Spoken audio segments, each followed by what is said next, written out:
श्री श्री राधा वृंदावन चंद्र बिहारी लाल की। श्री कृष्ण कृपा मूर्ति मधुसूदन बापू जी की। श्रील भक्तिपाद प्रभुपाद की। ओम नमो भगवते वासुदेवाय।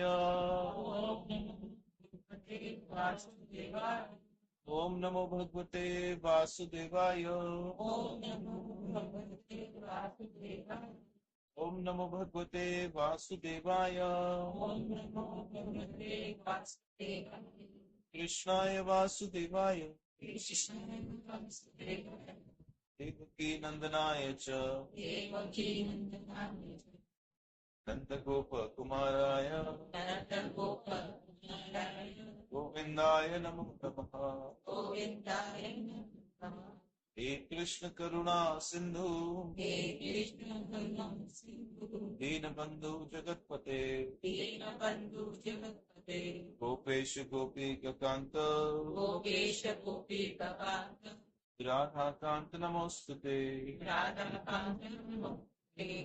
कंचन गौरंगी राधा वृंदावनेश्वरी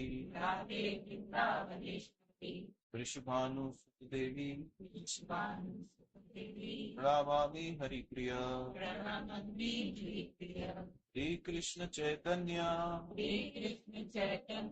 प्रभु नित्यानंद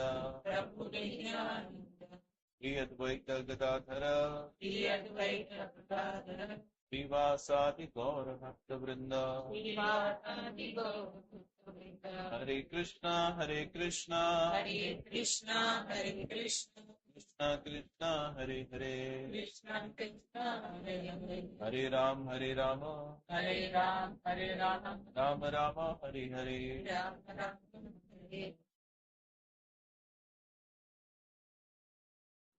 देवीं सरस्वती व्यासं ततो जयमुदीरये। श्रीमद् भागवत महापुराण दशम स्कंद दूसरा अध्याय। जो प्रसंग हम पढ़ रहे थे गुरु कृपा से, भगवान श्री कृष्ण जब देवकी के गर्भ में प्रवेश करते तो देवकी के दर्शन करते ही कंस में सद्बुद्धि आने लगती। कंस जो विचार प्रकट कर रहा है वो बड़े नेक, जो विचार है कंस के यहां वो बड़े नेक। और ये कब संभव हुआ? जब कंस ने देवकी के दर्शन,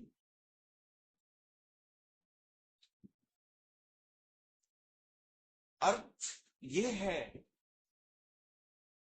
कि हम इस जगत में भगवान के दर्शन साक्षात रूप में नहीं कर सकते, लेकिन कुछ ऐसी विभूतियां हैं जिनके भीतर भगवान स्वयं प्रवेश करते।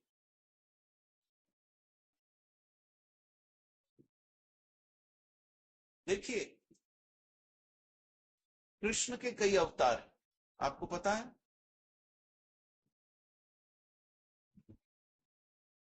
कितने प्रकार के अवतार हैं भगवान के? 24। अब सुनिए, सबसे पहले कृष्ण के गुण अवतार हैं जो 3, 24 नहीं है टोटल। आप सुनिए, उन 24 अवतारों को कला अवतार कहते हैं, लेकिन उससे पहले गुण अवतार। कौन से गुण अवतार? ब्रह्मा, विष्णु, महेश, ये कृष्ण के गुण अवतार। और मैं आप लोगों को कई बार समझा चुका हूं कि कि कृष्ण विष्णु के अवतार नहीं है, बल्कि विष्णु कृष्ण से प्रकट हुए हैं। 3 प्रकार के विष्णु, शिरोदक्षाय विष्णु, गर्भोदक्षाय विष्णु और महाविष्णु। ये भागवत के दूसरे स्कंद में आता है। तो सबसे पहले कृष्ण के 3 अवतार हैं जिन्हें कहते हैं गुण अवतार। तो गुण कौन से हैं? सतोगुण, रजोगुण और तमोगुण। ये ब्रह्मा, विष्णु और महेश के रूप में गुण अवतार हुए। फिर है कला अवतार, या उसके बाद आप यूं कह दीजिए फिर है दश अवतार। ये जो अवतार है इन्हें युग अवतार कहते हैं। क्या अवतार? मतलब यही जो जो गीता में कृष्ण ने कहा, यदा यदा हि धर्मस्य ग्लानिर्भवते भारत अभ्युत्थानम अधर्मस्य तदात्मानं परित्रणाय साधूनां विनाशाय च दुष्कृतां धर्म संस्थापना अर्थात् संभवामि युगे युगे। तो ये जो कहा संभवामी युगे युगे, मतलब मैं युग युग में अवतार लेकर आता हूं। ये होते हैं कौन से? युग अवतार। जैसे सतयुग में युग अवतार नरसिंह के रूप में प्रकट हुआ। फिर त्रेता में भगवान श्री राम के रूप में युग अवतार था। कलयुग में यह अवतार गौतम बुद्ध और कल्कि अवतार जो अंत में आने वाला है। ऐसे 10 अवतार हैं जो युग में आते हैं, और एक युग में 2 अवतार भी आ सकते हैं। जैसे आपको पता है, पर अब जो 24 अवतार हैं कृष्ण के, 24 अवतार है, एक समय पर 2 अवतार साथ में भी थे। जैसे परशुराम भी थे और वेदव्यास भी थे। वेदव्यास कृष्ण के 24 अवतारों में से एक है, जिनको कहते हैं कला अवतार। ये जो 24 कला अवतार हैं, मेरी इच्छा थी हाँ बन गई। ये 24 कला अवतार जो है, ये हर कला की जब आवश्यकता पड़ती है, जैसे देवताओं और दानवों में जब समुद्र मंथन हुआ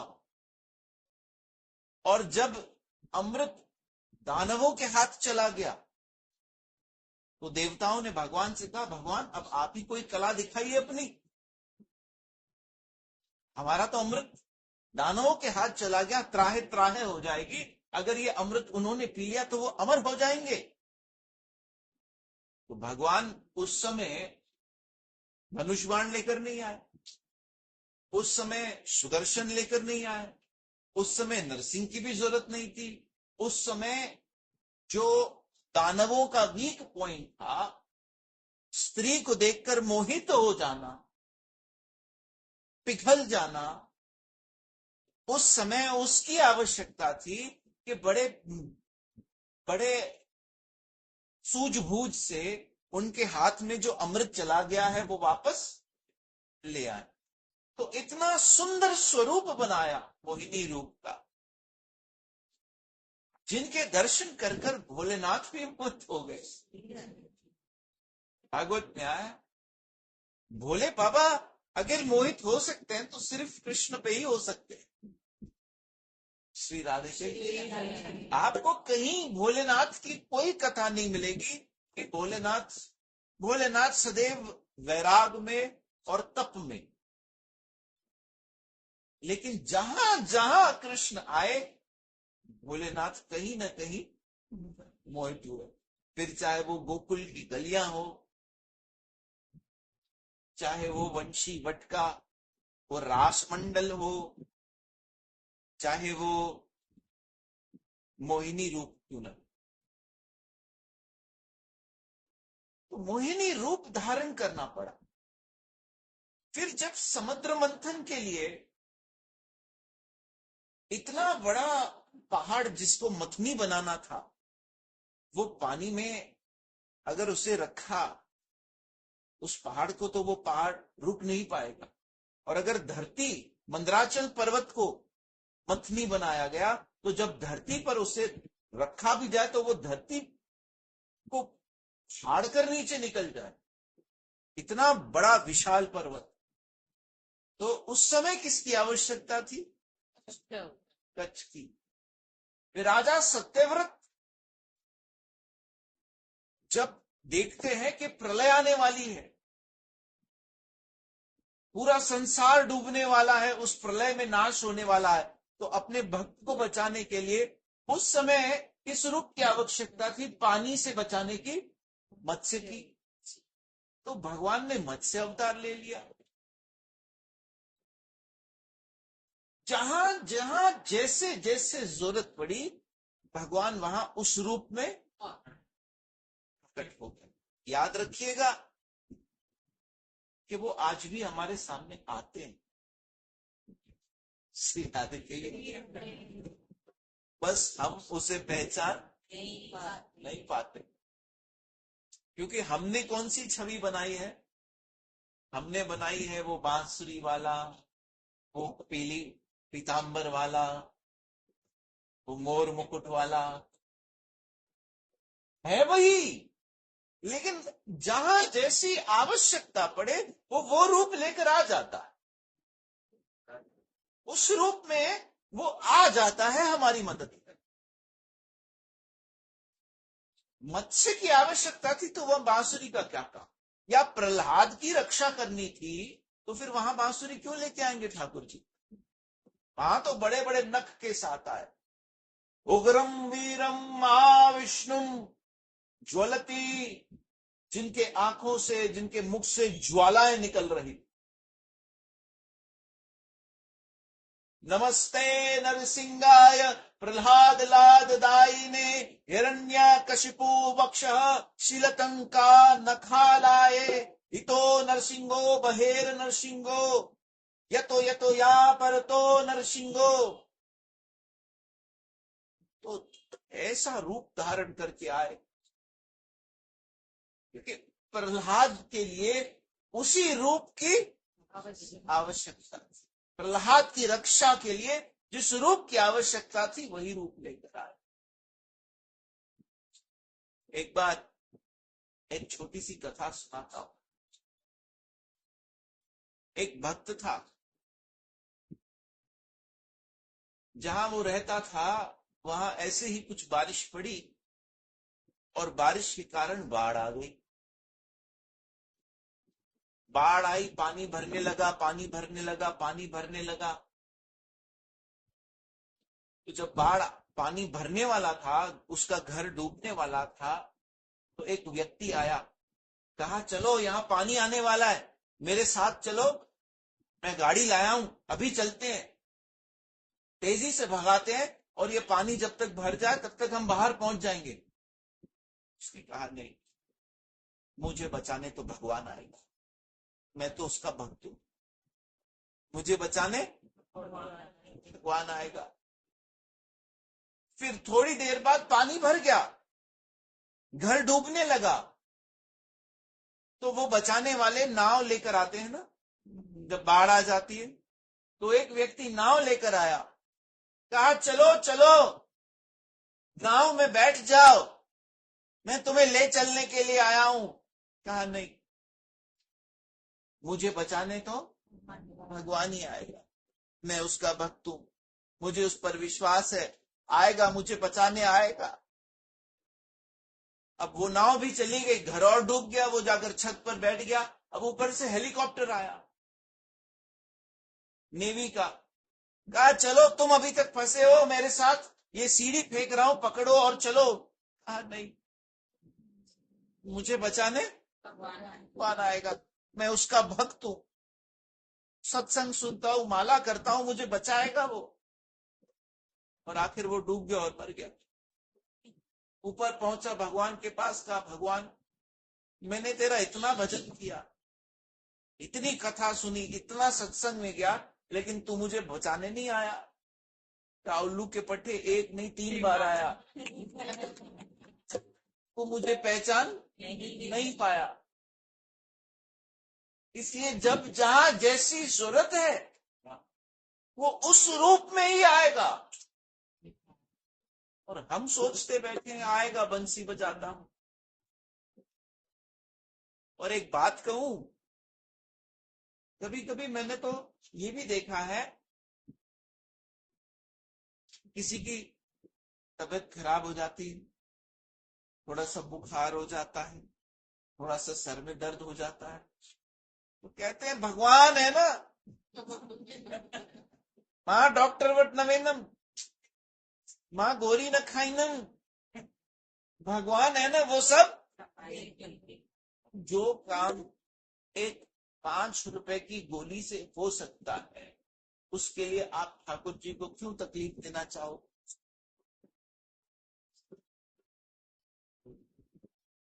क्यों हम उससे तकलीफ दे भाई? जो काम डॉक्टर के पास जाकर 1000 रुपए देने से हो सकता है, उस काम के लिए हम उसे डिस्टर्ब करें, उसे सेवा पर लगाएं अपनी, वो भी हमारी, हम जैसों की। क्या जरूरत है? श्री राधे कहिए। लोग नंदगांव जाते हैं, टेर कदम स्थान पता है नंदगांव में, जहां श्रील रूप गोस्वामी जी व्रत पर बैठकर भजन कर रहे थे। हरे कृष्ण कृष्ण कृष्ण हरे हरे, हरे राम राम राम। खाया नहीं था। और एक बात कहूं, ये एकादशी आती है ना, अच्छा होता है। जो लोग एकादशी रखते हैं, कम से कम इस दिन तो वो खा से छुटकारा मिलता है। श्री राधे कहिए। बाकी तो हम सारा दिन खा ही रहे हैं, हर समय खा ही रहे हैं, हर समय इंद्रियों को तृप्त कर ही रहे हैं। एक दिन की एक छोटी सी तपस्या आती है, बस उसे हमें निभाना है। और कोई बड़ी तपस्या तो नहीं दी ना, कोई ऐसा तो कठोर कठिन व्रत नहीं रखा। तो ये एक दिन आप या तो फलाहार पे रहिए,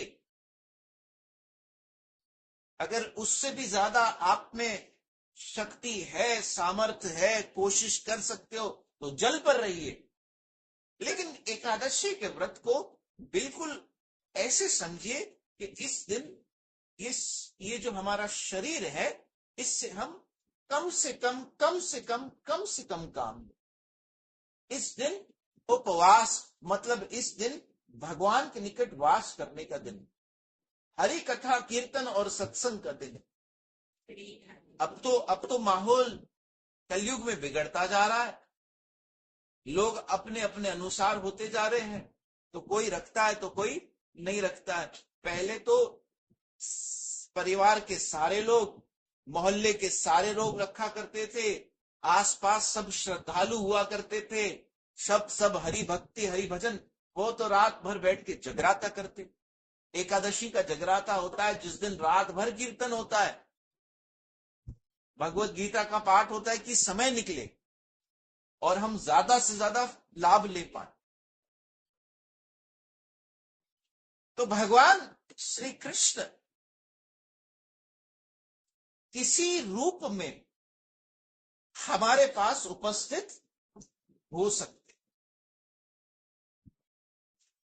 इसलिए देवकी के गर्भ में जब कृष्ण ने प्रवेश किया, अब मैं आपको अवतार के बारे में बता रहा था, उसमें से एक अवतार है जिसे कहते हैं शक्त्यावेश अवतार। क्या कहते हैं? शक्त्यावेश। कि भगवान किसी के अंदर इस तरह विराजमान हो जाते हैं कि वो व्यक्ति होता वही व्यक्ति, लेकिन उसमें आकर्षण गोविंद का आ जाता है। उसमें जो प्रभाव है, उसमें जो क्वालिटीज हैं, जो गुण हैं, वो भगवान के आने लगते हैं। ये अलग बात है कि भगवान के गुण अनंत मात्रा में, उसमें कुछ मात्रा में विकसित हो जाते।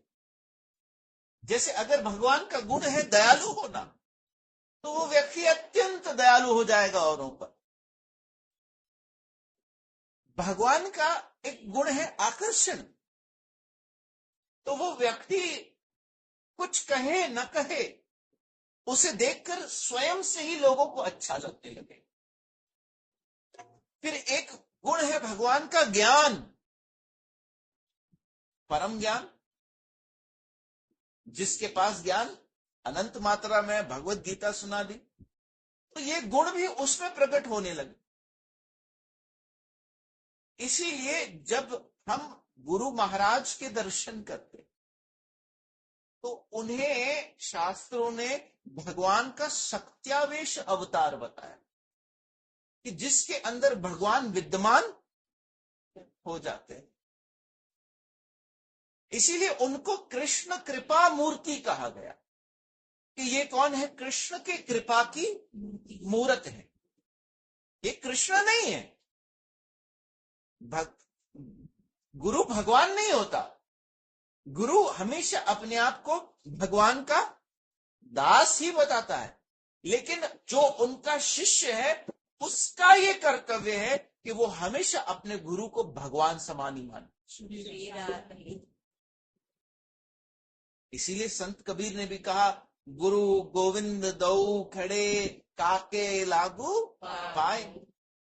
बड़ी प्रसिद्ध वाणी है ये तो। इसका ये मतलब मत निकालना कि गुरु गोविंद से बढ़कर हो गया इसलिए पैर पड़ रहे हैं, नहीं। इसका ये मतलब है कि धन्य है वो गुरु जिसने हमको गोविंद दिया। यदि हमें गोविंद चाहिए तो वो यही चाहिए जो इन्होंने हमें दी। एक बार गोस्वामी तुलसीदास जी ने कहा कि मुझे वही राम चाहिए जो मेरे गुरु ने मुझे राम दिया। अगर मेरे गुरु के अन्यथा मेरे पास राम भी आ जाए तो मुझे नहीं चाहिए।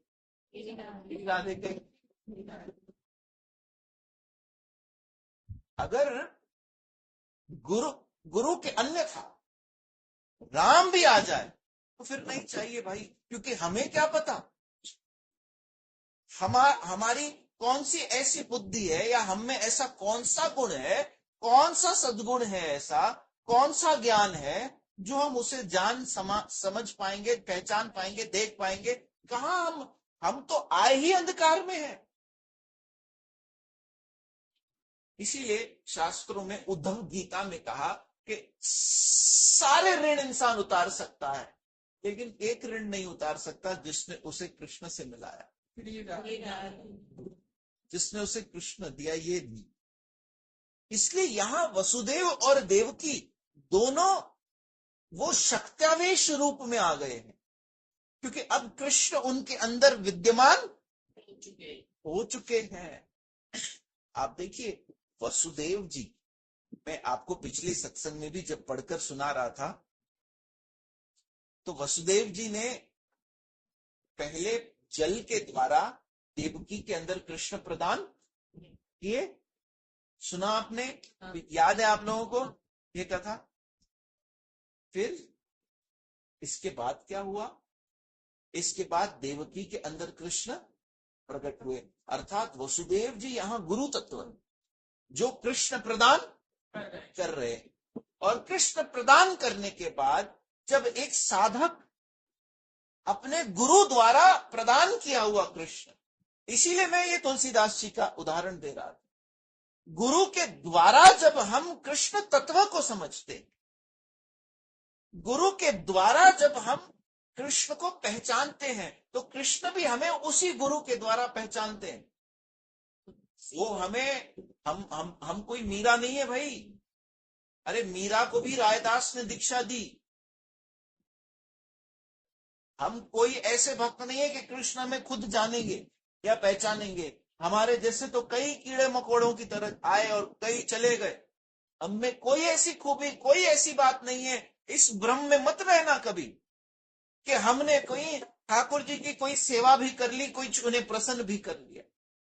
ये तो कृपावश हमें जो मिल रहा है, ये एक प्रसाद और कृपावश मिल रहा है।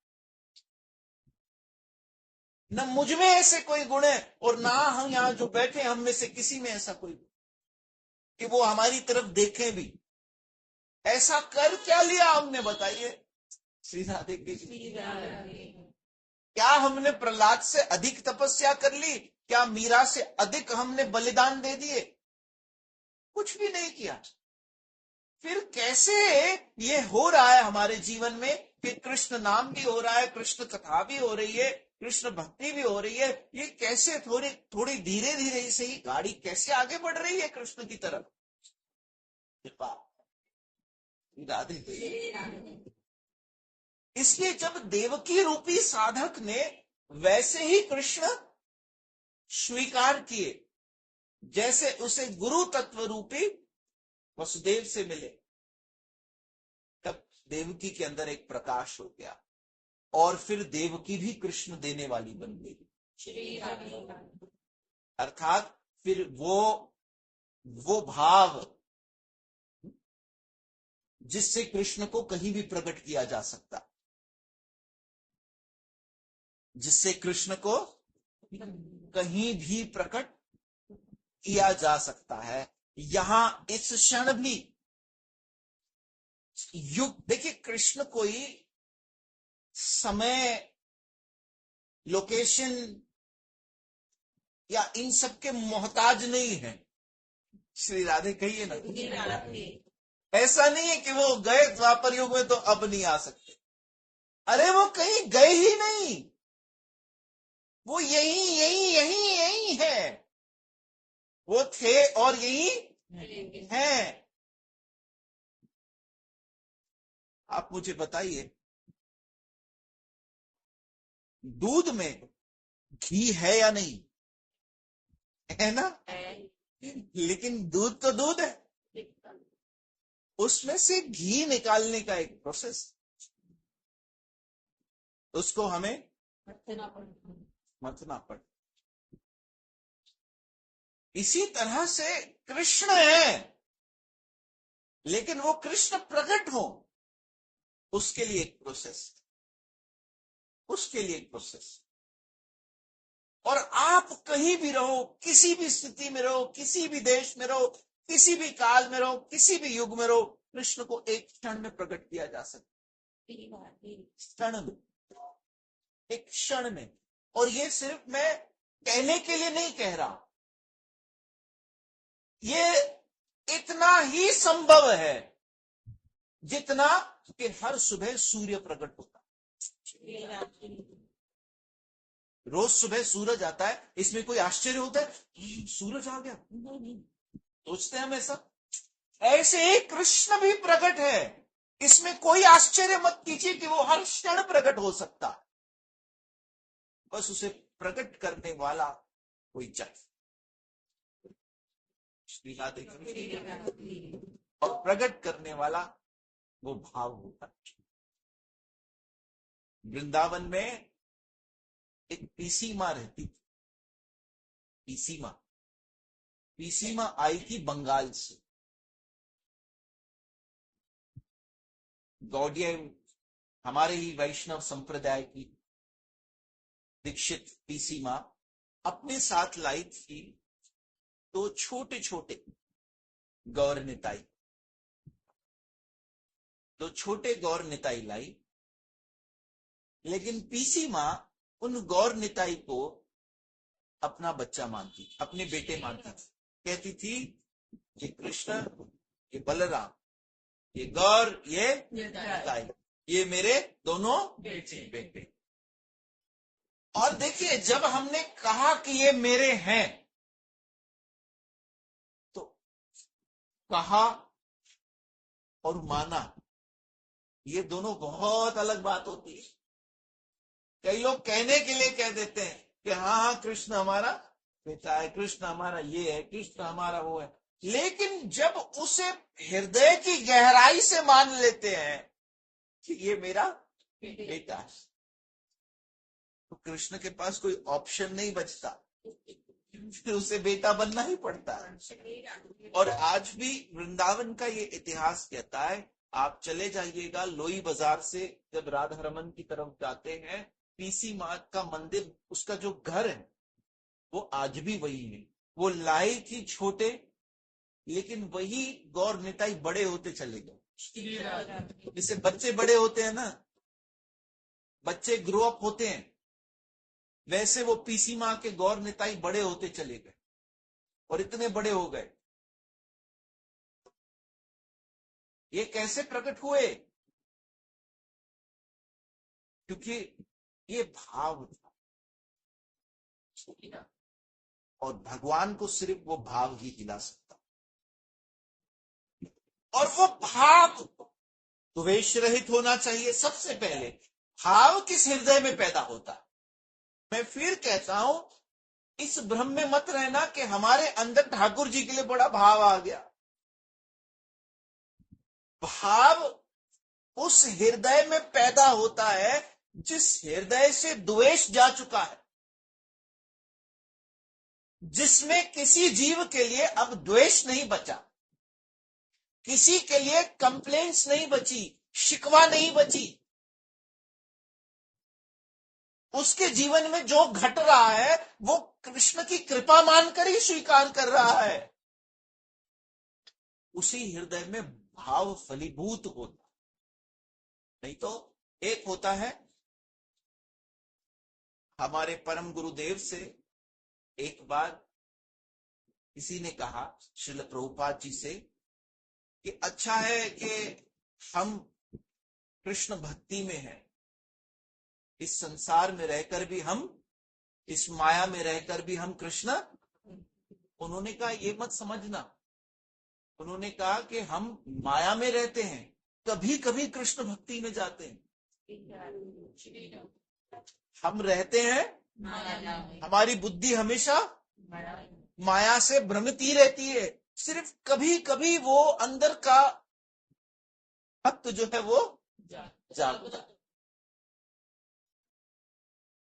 क्योंकि हम इस स्तर पर अभी पहुंचे नहीं, ऐसी कोई हमारी भजन की कमाई नहीं हुई, कोई सेवा की कमाई नहीं हुई कि हम ये मानने लगे कि अब तो हम भक्त बन गए। राधे कही, ये तो एक प्रयास है, एक कोशिश है, और वो कोशिश तब फलीभूत और सफल होगी जब हृदय, सबसे पहले जो मन है वो औरों के द्वेष से। मत देखिए किसी में दोष, क्या मिलेगा औरों का दोष देखने? मत दीजिए अपने राय भी मत दीजिए। मैं तो कहता हूं, क्या होगा आपके राय देने से भी? एक जन्म मिला है, और ये जन्म यदि गया हाथ से तो हम नहीं जानते आगे क्या होगा। इंसान भी बनेंगे या नहीं वो भी हमें नहीं पता, और इंसान बने तो आगे कलयुग और खतरनाक रूप लेगा, और यदि आगे और भयंकर रूप में आ गया तो क्या सत्संग भी मिलेगी? इसलिए ठाकुर जी को है ना, निर्मल स्वभाव, जिनका मन क्या हो गया है, निर्मल हो गया। मत पड़िए वाद विवाद में, भक्ति तो बहुत दूर की रही। मत पड़िए इन सब झमेलों में कि हमारा मन सदैव ऐसा करप्टेड और पोल्यूटेड रहे।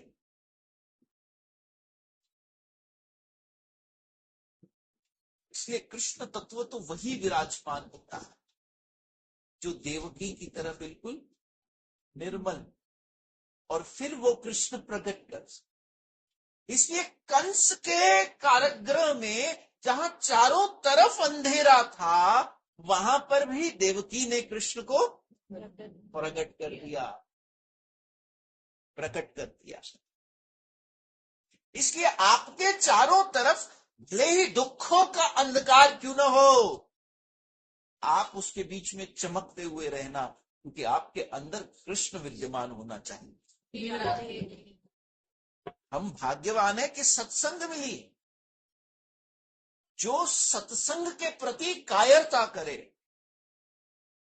तो समझिए कि भाई अब ठाकुर जी बहुत दूर की बात, क्योंकि ये सत्संग में मन को पड़ती है, पता है, इसमें मन को चप्पल पड़ती है। श्री राधे कहिए। और मैं यहां आकर आपको 2-4 भजन सुनाऊं और ऐसी ऐसी कोई कथा सुनाऊं जो सुनकर आपको वाह वाह वाह राधे जी क्या कथा सुनाई आपने, हमने तो ये पहले, ये तो सुनाने के लिए आज आप रील घुमाते जाओ, कथा सुनते जाओ। That is not going to change anything. उससे कोई मनोपरिवर्तन नहीं आएगा। वो भी एक प्रकार की इंद्रिय तृप्ति ही है। कोई आपके भीतर में गहराई से कोई परिवर्तन नहीं आएगा। वो एक एंटरटेनमेंट ही हो रहा है। जब तक मन को मार नहीं पड़ेगी, जब तक इसे आकर इसके मस्ती को ठेस नहीं पहुंचेगी, इसे चुप करके समझाया नहीं जाएगा, बेटा भजन कर ले, हरि नाम का रस ले ले, हरे कृष्णा कृष्णा कृष्णा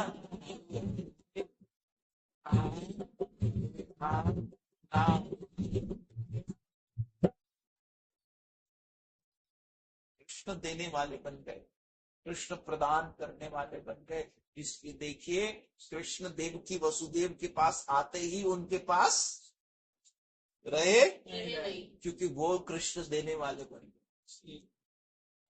गुरु तत्व अर्थात पायो जी मैंने राम रतन धन पायो, वस्तु अमोलक दीनी मेरे सतगुरु। और उसके बाद का पद ये कहता है, उसे इतना बांटते गए, इतना बांटते गए, फिर भी वो धन समाप्त। तो वसुदेव कहां चले गए? कृष्ण को देने ही तो चले गए। वसुदेव कृष्ण को देने ही तो चले गए। और आपको पता है, वसुदेव जी ने कृष्ण दिए, कृष्ण दिए, लेकिन उसके बदले माया ले ली। पता है ये कथा? भूल गए? जो सुभद्रा थी, जो दुर्गा मां थी, वो यशोदा के पास बाल स्वरूप में लेती हुई थी। वसुदेव जी ने कृष्ण को दे दिया और माया को। कृष्ण जन्म लीला तो आपने कई बार सुनी, लेकिन ये अर्थ में कौन जाकर समझाए कि ये है उसका अर्थ, कि जब गुरुदेव की कृपा से कृष्ण मिलते हैं तो मन के अंतर में जो मलिनता माया से प्रभाव होकर हमारे अंदर घुसी पड़ी है, उनको वो निकाल कर ले जाते हैं। और वो किसे देते हैं? वो उसे देते हैं जो यशोदा और नंद की तरह, अर्थात औरों को जो यश प्रदान करने वाली यशोदा है और आनंद देने वाला जो नंद, उसी वही प्राप्त करता है। एक भक्त का स्वरूप कैसा हो? एक भक्त में यशोदा और नंद दोनों होने चाहिए। अगर कृष्ण को प्राप्त करना तो नंद और यशोदा दोनों होने चाहिए। इसलिए आइए आगे पढ़ते हैं। परीक्षित, भगवान शंकर और ब्रह्मा जी कंस के कैद खाने में आए। उनके साथ अपने अनुचरों की सहित समस्त देवता और नारद आदि ऋषि भी थे। वे लोग सुमधुर वचनों से सबकी अभिलाषा पूर्ण करने वाले श्री हरि की इस प्रकार स्तुति करने लगे। प्रभु, आप सत्य संकल्प हैं, सत्य ही आपकी प्राप्ति का श्रेष्ठ साधन है। सृष्टि के पूर्व, प्रलय के पश्चात और संसार की स्थिति के समय इन असत्य अवस्थाओं में भी आप सत्य। पृथ्वी, जल, तेज, वायु, आकाश, इन 5 दृश्यमान सत्यों के आप कारण, सत्यों के आप कारण हैं और उनमें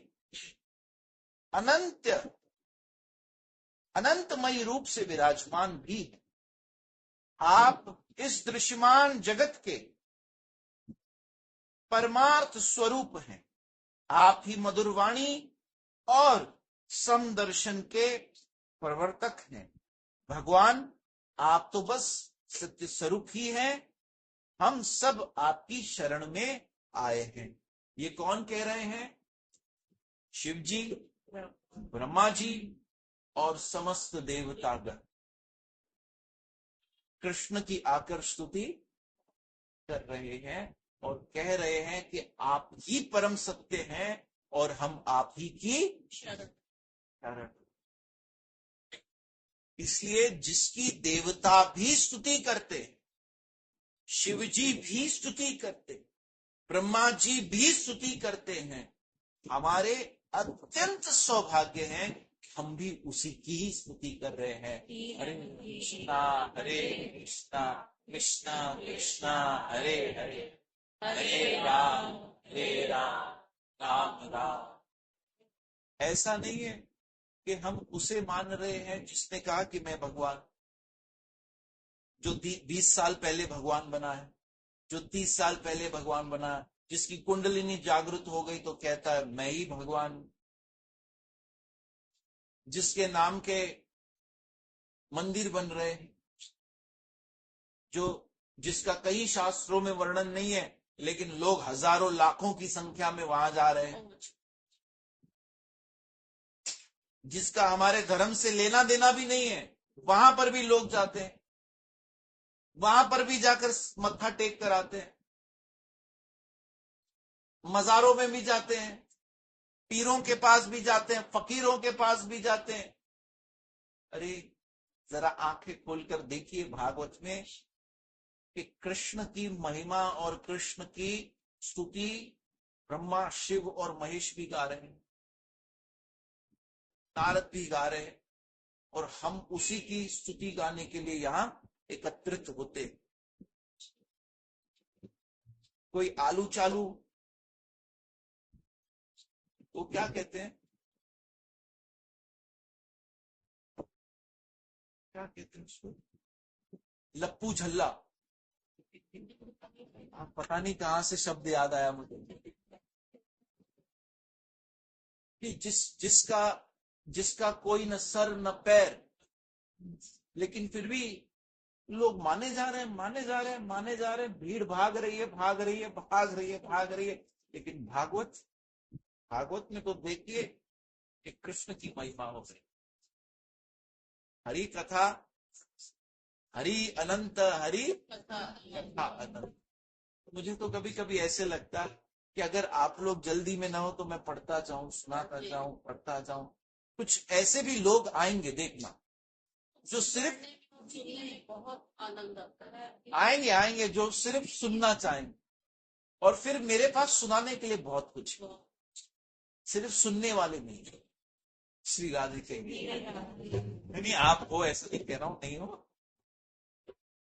लेकिन बड़ी, अभी तो भागवत महापुराण है, फिर चैतन्य चरित्रामृत है, फिर भक्ति रसामृत सिंधु है। आप सोचिए क्या क्या सुनने के लिए। इसलिए आइए आज की कथा को हम यहीं विराम देते हैं। 2 मिनट कीर्तन करके एकादशी पे भागवत सुनी, एकादशी पर हरिनाम कीर्तन किया, एकादशी पे कृष्ण नाम लिया, इससे बढ़कर और क्या सौभाग्य हो। जय जय जय जय